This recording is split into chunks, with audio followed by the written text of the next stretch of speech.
Olha, a minha avaliação, em primeiro lugar, é que esse PL tenta legislar algo que, pelo menos no estado de São Paulo, nós já estamos com muita dificuldade de conseguir. No estado de São Paulo e em outros estados do Brasil, já é muito difícil a gente conseguir um aborto legal quando excede 20 semanas ou 22 semanas, por conta de que o procedimento é diferente e diversos hospitais recusam-se a fazer.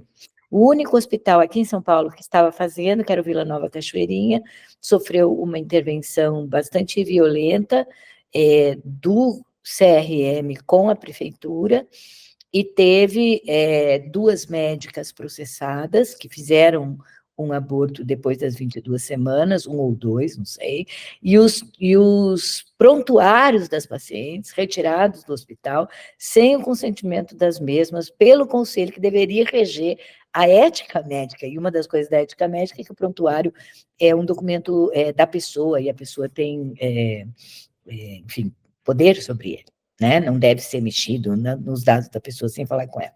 Então, a gente já está vivendo uma situação de caos no que se refere ao acesso ao aborto legal.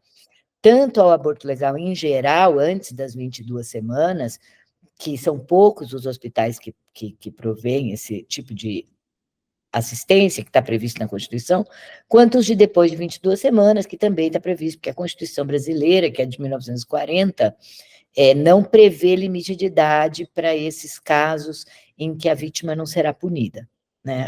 Enfim, a pessoa que faz o aborto não será punida. É que eu estou falando da vítima de estupro, mas pode não ser uma vítima, pode ser uma mulher em risco de vida, né? Ou pode ser uma mulher com uma criança anencefálica, que são as exceções que a lei prevê para punição com pena de prisão. Acho que é importante todo mundo saber que, pela legislação atual no Brasil, as mulheres que praticam aborto estão sujeitas a ir para a cadeia, e também os profissionais que assim o fazem, mesmo quando do consentimento da mulher.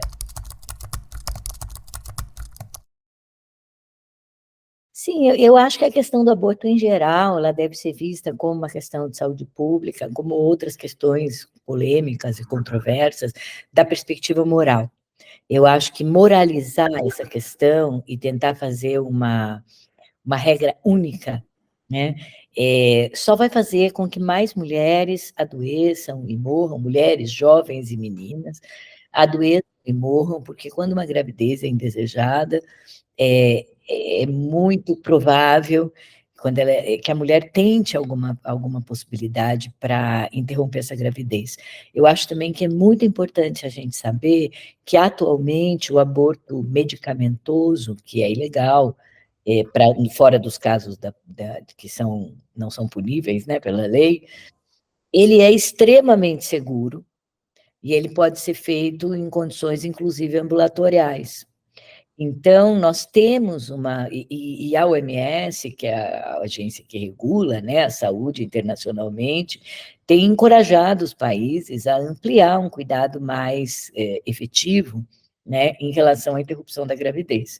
Então, me parece que não é um tipo de coisa que dê para a gente legislar para todas as mulheres da perspectiva moral ou religiosa, né? Porque esse projeto, então, ele foi proposto, né, por proponentes da chamada bancada evangélica, e acho que as questões religiosas em relação à vida, e quando começa a vida, e o que é pecado, o que não é pecado, elas devem ser formalmente, isso não é uma questão, né? A questão aqui é como a gente faz para reduzir a morte de meninas, mulheres e jovens, e mulheres adultas, que acabam morrendo por conta de técnicas inadequadas de abortamento, por conta da ilegalidade. Então, o aborto é entre quarta e quinta causa de morte materna, que é uma morte terrível, porque é morte de mulheres jovens, em plena vida, né, reprodutiva e produtiva, e a gente precisa compreender que a gravidez, ela é uma decisão da mulher, e poder ter ou não ter esse filho é uma decisão da mulher. Então, acho que mesmo da perspectiva, vamos dizer assim, dos valores, a gente precisa colocar em questão a ponderação de cada mulher sobre se ela vai poder fazer frente a essa criança, ela e a sua rede, né? Ela e o pai, se é quando tem pai, né? Não vamos falar nem do estuprador. Por isso que chama Estatuto do Estuprador, porque veja que aqui está se obrigando meninas, mulheres, a terem um filho de um cara que estuprou ela e que será o pai biológico dessa criança.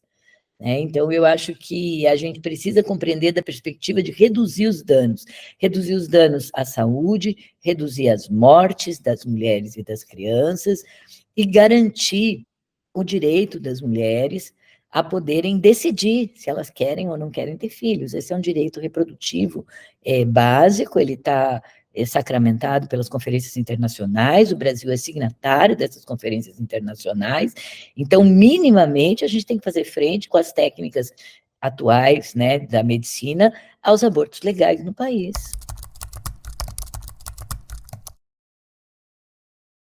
Então, essa questão do aborto, ela guarda enormes hipocrisias, né, e contradições, porque as mulheres mais ricas e as mulheres brancas e as mulheres que têm condição de acessar um aborto por $1.000, $1.500, elas podem fazer abortos em segurança no Brasil.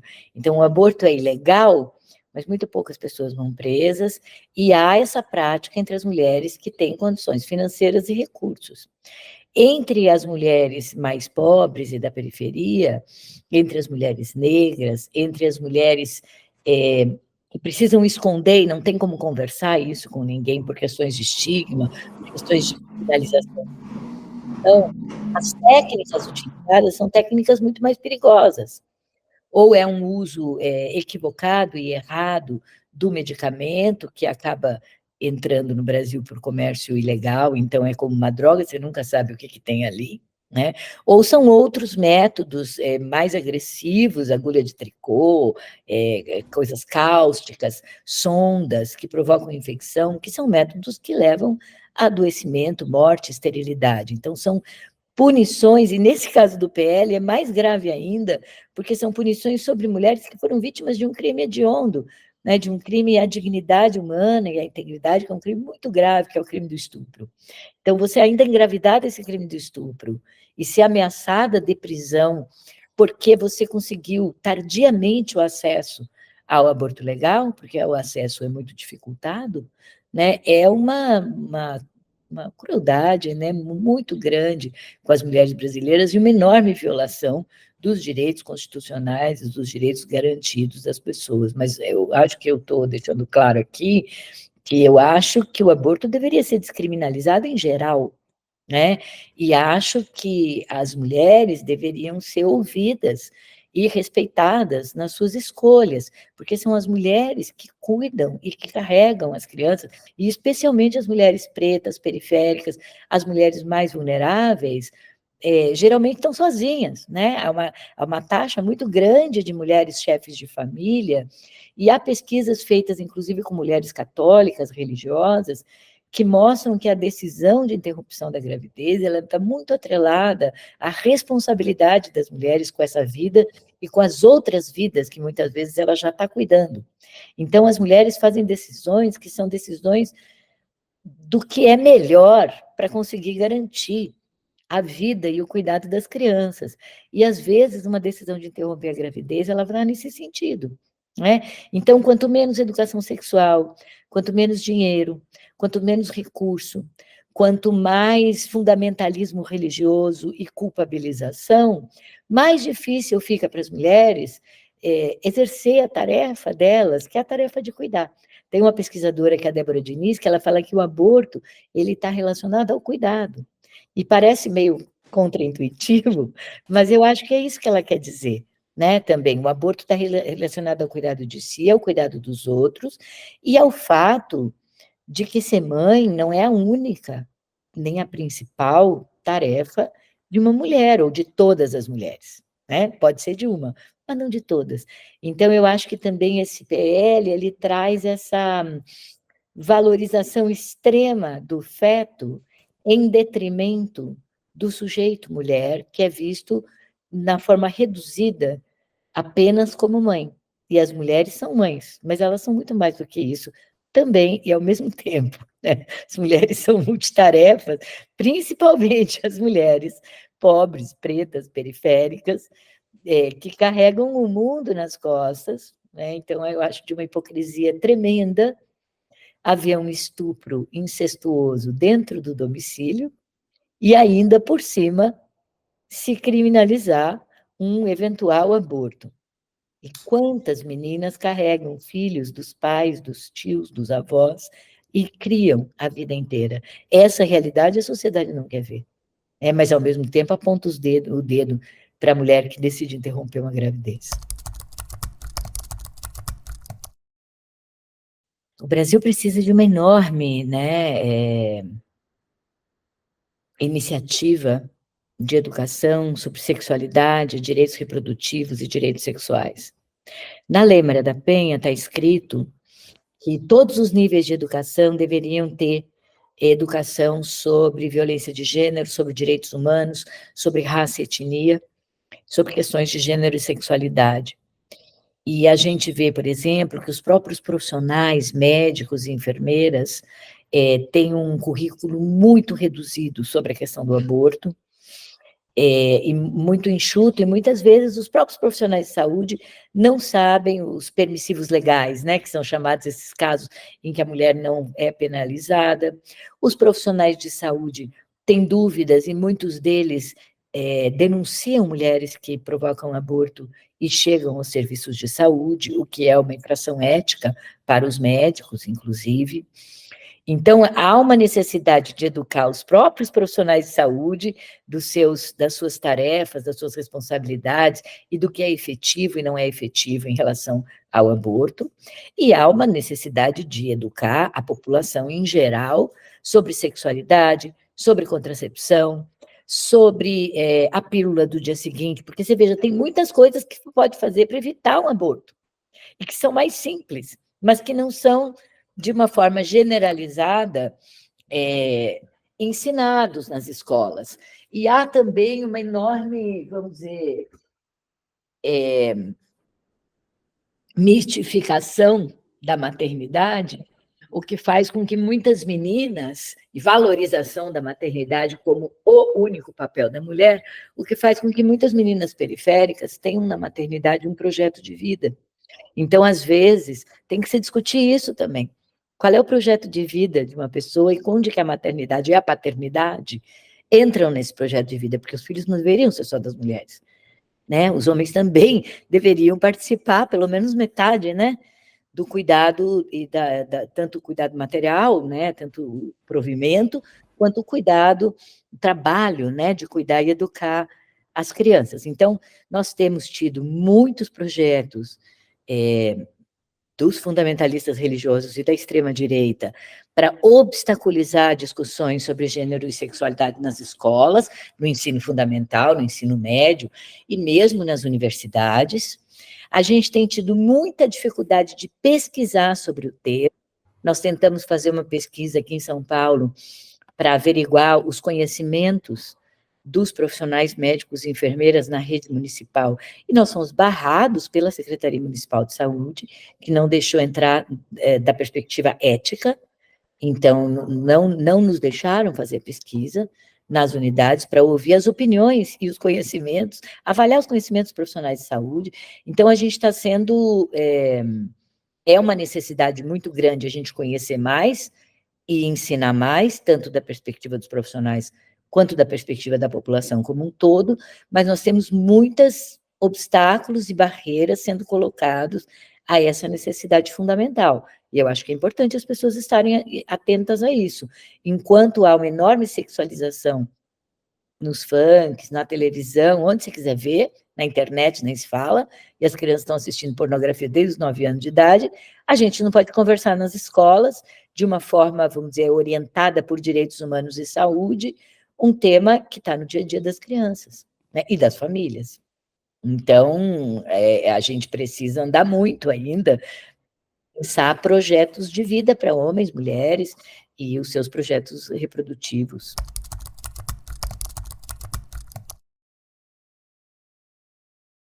Olha, esse projeto de lei, eu acho que é importante a gente saber que esse projeto de lei ele não é uma coisa isolada. Ele está na sequência de diversas iniciativas para reduzir os direitos das mulheres. Nós já tivemos uma iniciativa, uma portaria do governo Bolsonaro, que obrigava os profissionais de saúde a encaminharem todos os casos de violência à polícia compulsoriamente, o que é algo que é muito complicado para as pessoas poderem chegar até a saúde. Nós tivemos o Conselho Federal de Medicina tornando ilegal a prática da sistolia fetal, que foi o que provocou tudo isso, né? Aí o Supremo derrubou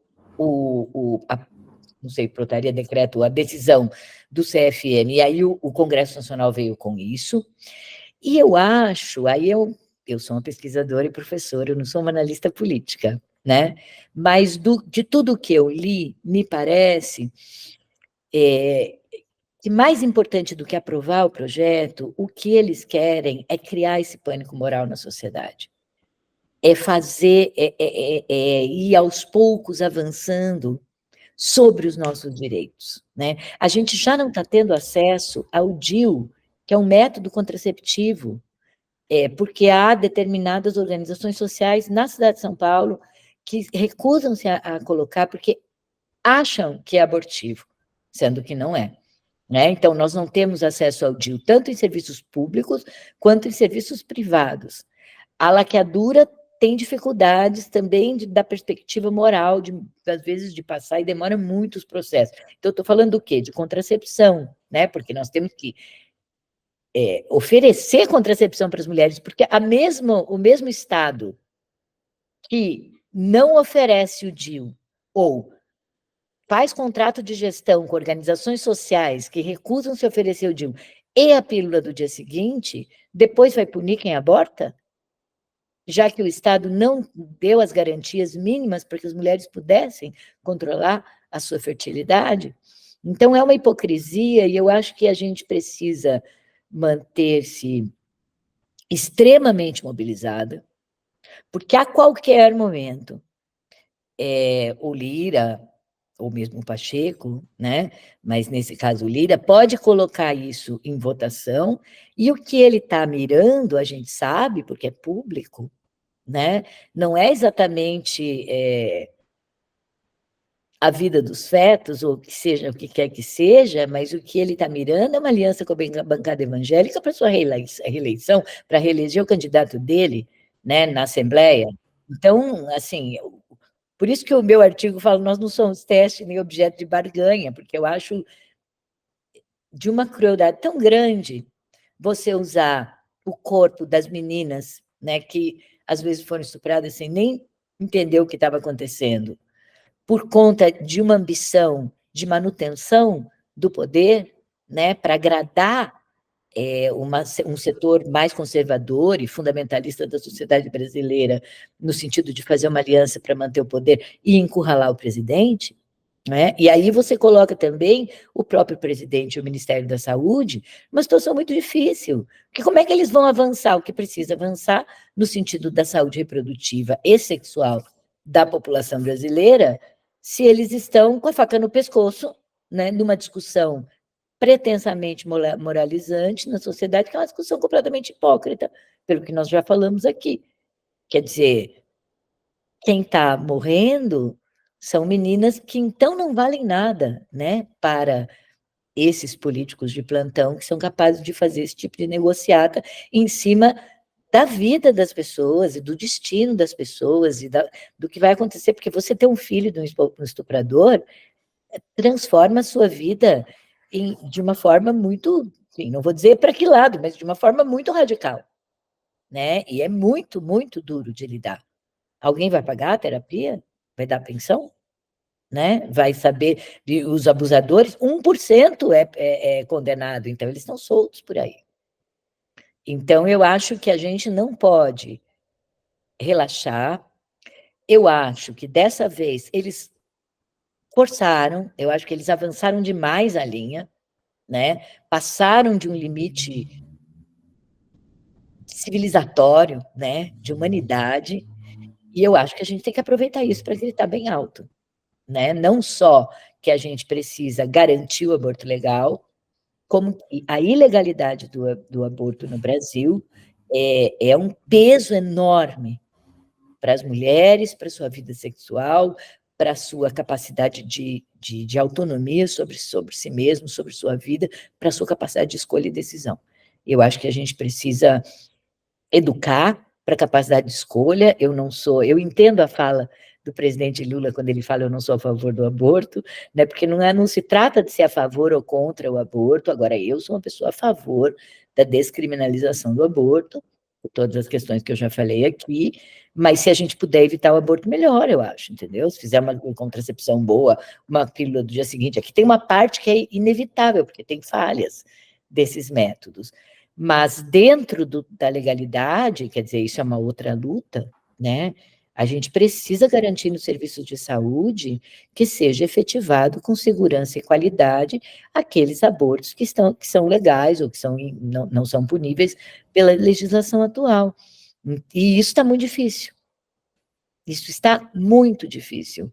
Demora muito, e eu acho que esse tipo de proposta, e a proposta do próprio CFM, vão sendo entendidas por uma parcela muito conservadora da sociedade, e os médicos, uma boa parte é muito conservador, né, como um salvo-conduto para tentar enrolar, né? Então, cada vez fica mais difícil os processos, aí começa essa bobajada de fazer a mulher ouvir o coração do nenê, ver um ultrassom. Então, são tipos de tortura psicológica para alguém que às vezes está fazendo isso também de boas. Eu acho que a gente não precisa achar que não é verdade, que toda interrupção da gravidez seja um enorme sofrimento psicológico. Para algumas mulheres, o sofrimento psicológico é não conseguir fazer, né? Mas para algumas mulheres não é uma decisão fácil. Para umas é, para outras não é. Para essas que não é, não precisa transformar em mais difícil.